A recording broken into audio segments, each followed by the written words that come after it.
Is that Alba Zoa making top 16 out of a regional? And is that Dinosaur FTK? Well, this is going to be the regional breakdown for you. Alright, to the 30% of you that have not smashed the living crap out of that subscribe button, smash it so you guys don't miss out on more awesome content, and do not be intimidated by the pie chart, alright? There's a lot of other things I want to talk about here.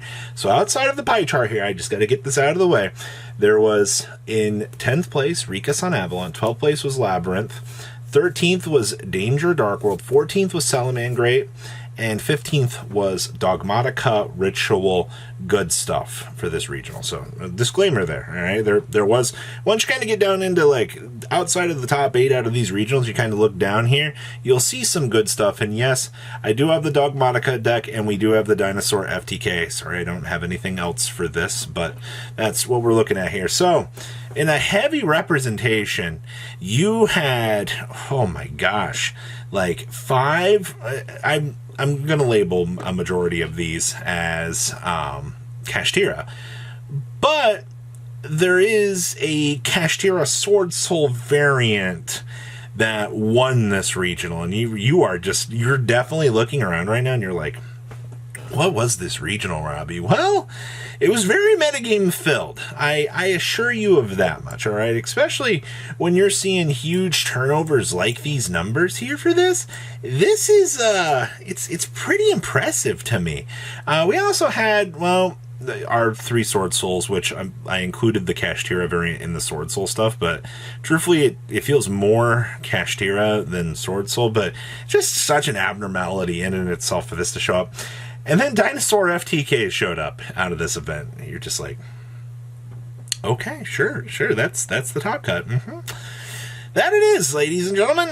By far, I think this has been one of the best regional breakdowns that we have actually seen in terms of diversity. I think things are just warming up for this particular format. Let's pass on over to these decks. All right, I gotta give a shout out here before we get too far into these decks to Shadow Castas. They have a podcast and things that you might want to listen to. They have a Twitter and everything for you guys to follow.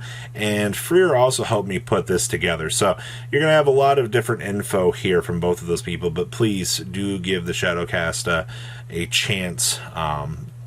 Just give them some love, all right? They helped me put this together, so it was a lot of big help here. So winning the event here was none other than Sword Soul Cashiers. What I was talking about, see, like we have our Cashier package up here, we have our Scareclaw, we have the incorporation of the Sword Soul stuff. I don't know what you want me to tell you, like, this worked. We have Book of Eclipses for defenses. We have Cross-Out Detonators to stunt the opponent's growth. Like, this is... I'm actually very happy to see that this combination of cards was able to actually work out here. And considering, like, what the format has kind of opened itself up to at this point in time, this is some pretty good diversity, honestly. Next up here, second place. There it is. There's the Nightmare Corruptor Ibley.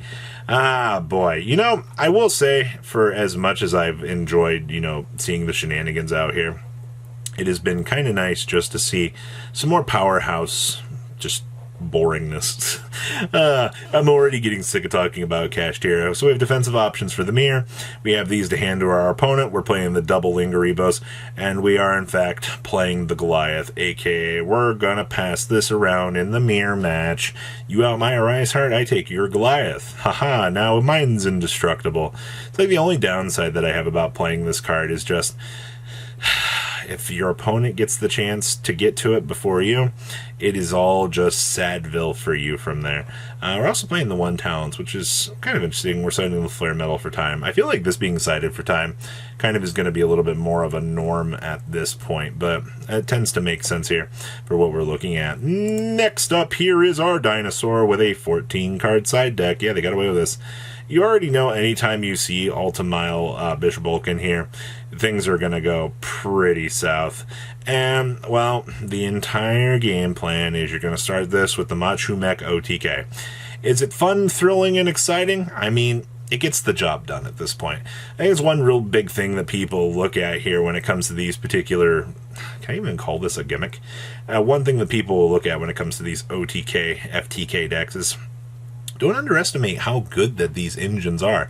Just being able to threaten the opponent with well, actually just win the game here with this is pretty good. Outside that, I mean, you're going to be doing standard scrap shenanigans. I also see that we are playing the Lost Worlds here.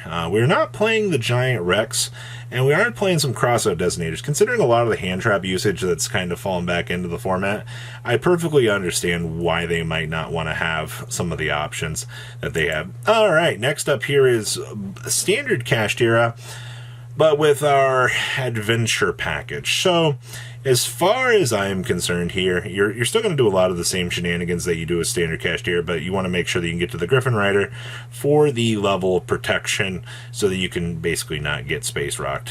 This list is feeling kind of spicy, though. They're playing the Fog King. I know players were talking about playing Fog King for a little while, but it never really took off. And to no surprise, here we are. I also see that we have the Goliath, and we're only playing one Lingaribo. You know, they did opt for the second Diabolsis, the Mind Hacker, though. I know a lot of people have not been wanting to play the second Diabolsis.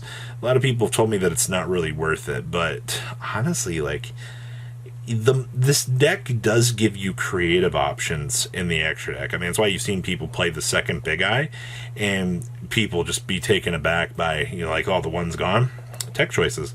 Next up here is, more cached era. Cash money dollar bills. My deck is so good, yo. We have the double Book of Eclipse here for defensive play, so we opted to not play 3. We're actually main decking the Shifters. I find this a little bit interesting, that the fact that Shifter is still getting love out here, even in the current iteration of the deck. So many people are like, I'm just going to cut the Shifters, there's no real point in playing these. Honestly, I think it's still worth it. Now this build, we're main in the Super Polys. Okay, so that explains the double Mud Dragon and the Garuda. Okay, they really wanted to make sure that they could take care of any sort of option that the opponent might be throwing at them and just get the free chicken nuggies at the end of the day. I also see we're citing the Lancias. That's kind of cute at the end of the day, but in terms of ratios and everything here, this is a little bit more teched out that I kind of like to see. Next up is Sword Soul. Hey, now this is kind of cool. We have the double Forbidden Chalice actually showing up here. Now, or the triple. This kind of gives you some extra defensive lines, which is kind of cool. Now, I've been seeing a lot more of these builds that have been actually playing Maporta here. So this is the one that has the quick effect. You can banish this card from your hand or graveyard to negate the activation to destroy that monster. That would target a face-up non-effect monster you control. A little bit of a fun fact here. That's actually pretty good. Also, the fact it is another level 4 for the deck, but Synthana is just not cutting it this format. So this is going to give you some little extra lines of play to kind of help this deck kind of capitalize and do some things. Also, I feel like 2 Nibiru isn't enough. You know what I mean? I feel like those extra defensive lines would be a little bit better. But for whatever reason, we've just opted for the 2. That's fine. Next up is more Cash Money the deck. Now, this build is focusing on enemy controller, which is fine. I think that enemy controller giving you some relatively better defensive options is a good thing. All right, so that's definitely something to really consider at the end of the day here is just the pressure points you're going to be able to capitalize on for this. Outside of that, Adventure Package for the defensive options, 1 tier elements cached here with the 1 Scareclaw cached here. I really do not see anything else here. Yeah, most of your ratios, once again, we're doing this. Hi, Cherubini, how are you? I, too, love being able to drop certain aspects of my extra deck for the meme.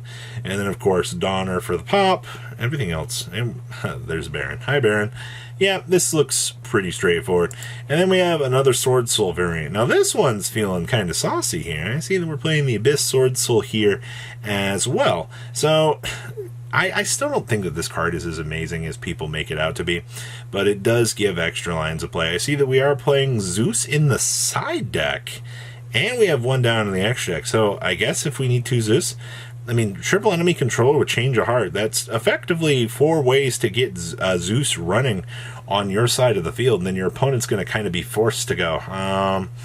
I don't know if I can immediately handle that threat of, you know, if you give Sword Soul a Zeus and, you know, they don't have anything really set up, you're going to have to deal with Chi Zhao and friends on the follow-up. And that's not exactly something that this deck will really be able to, or your opponent will really be able to recover from. I don't care what you're really playing this format, but like, that's not a particularly strong run back for really anybody. So there's that. Now, top 16 here, we have another Sword Soul variant now.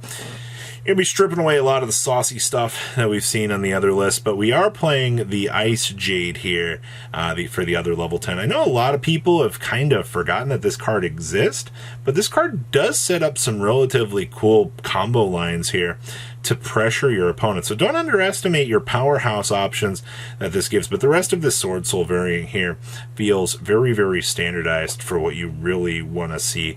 And then we have our Alba Zoa Dogmatica deck. This is actually kind of impressive. Making top 16 out of a regional is very, very good. All right, just being able to bring this card out and have your opponent not know how to handle this is going to be one of the freest things that you can do in modern era Yu-Gi-Oh history. So don't underestimate how stupid good Albazoa actually is. Like, this card alone will win you free games. So what do you guys think about the South Africa regional breakdown? Please leave a comment down below what you guys think, and I'll see your beautiful faces back here later in the day, guys. Peace out.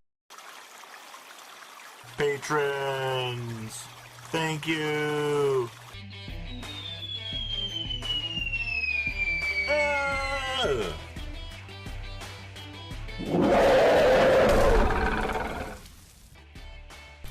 Thank you so much for watching. Check out these other videos.